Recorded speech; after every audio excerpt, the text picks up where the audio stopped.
every single time Priya and Jake planned a trip without his mother, Linda ended up in the emergency room within 48 hours. 6 trips, 6 hospital visits. Every test always came back completely normal.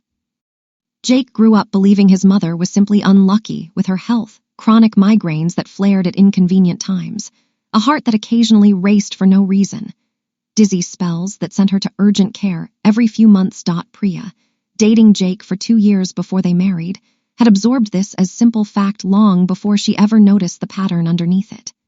The first time it happened after their wedding, Priya genuinely didn't connect it to anything.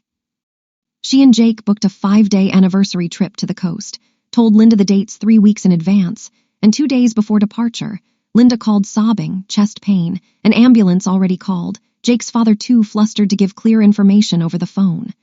They canceled the trip. Linda's tests came back clear, anxiety-related chest tightness. The doctor said, nothing cardiac, nothing requiring more than rest. Thank God, Jake said, relief crowding out every other thought. I just want her to be okay. Priya felt the same relief, genuinely, that first time. It took 3 more incidents before she started noticing anything resembling a pattern at all. The second time was a work conference for Priya in another city, Jake planning to join her for the weekend portion. Both of them excited for a rare trip that was, notably, entirely without Linda's involvement or knowledge, until she'd overheard it mentioned at a family dinner. 2 days before Jake's flight, Linda fell in her kitchen, a minor fall, but enough for a trip to urgent care, enough for a tearful phone call insisting she was fine but clearly shaken, enough for Jake to feel guilty leaving her alone that weekend. He went anyway that time, reluctantly, at Priya's gentle insistence. Linda called 4 times over the 2 days he was gone, each call slightly more anxious than the last. The third incident was a genuine breaking point for Priya's suspicion, though she still said nothing. A weekend trip to visit Priya's own parents, 3 states away, planned for months. Linda once again not invited because it was specifically time for Priya's side of the family. The morning they were set to leave, Linda's blood pressure reportedly spiked dangerously. Another ambulance, another set of tests, everything ultimately unremarkable, everything happening with almost exact 24-hour precision before their planned departure. Priya started keeping a private note in her phone after that, dates, planned trips, and the corresponding health incident that always, reliably, appeared right before.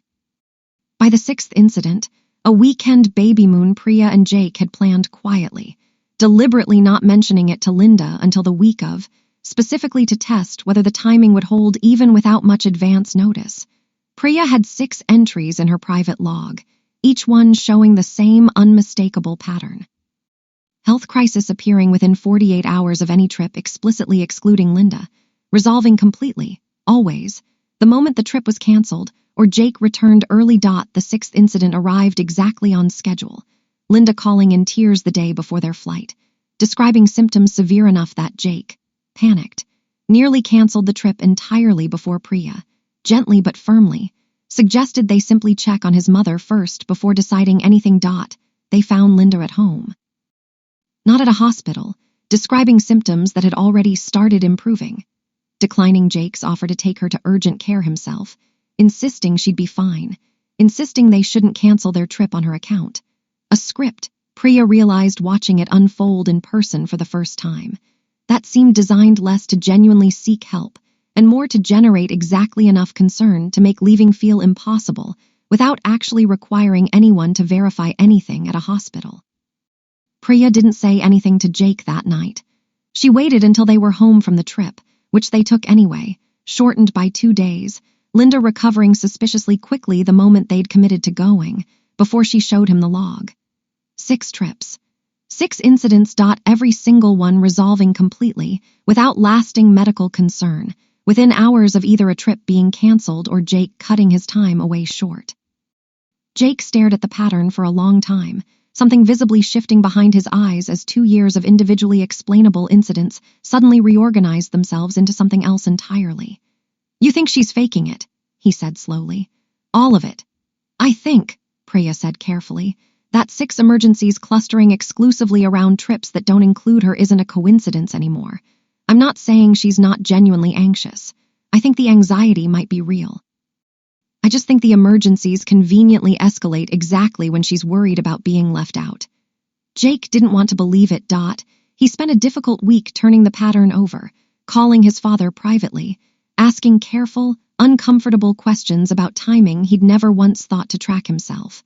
His father's answer, when it finally came, confirmed more than either of them wanted. "I've noticed it too," his father admitted quietly, clearly relieved someone else had finally said it out loud. "I never wanted to say anything. It felt like betraying her. But every specialist we've seen says the same thing. Nothing structurally wrong, nothing that explains the pattern, just anxiety that happens to peak at very specific, very convenient times." Jake didn't confront his mother with accusations she could dissolve into tears and denial. Instead, at Priya's suggestion, he did something more structural. He insisted, gently but firmly, that any future health incident be handled through their family doctor directly, with full records shared, rather than through emergency rooms and urgent care clinics that had no history or context to draw from.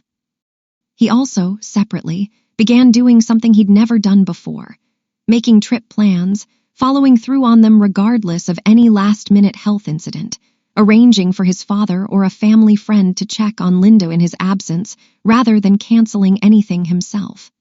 The first trip under this new approach was a genuine test.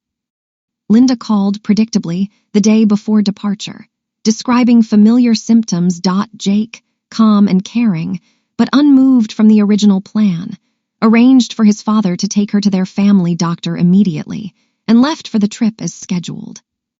Linda's symptoms, evaluated by a doctor with full historical context for the first time, were assessed clearly as anxiety-driven, real distress, genuinely uncomfortable, but not the medical emergency 6 years of urgent care visits had always implied.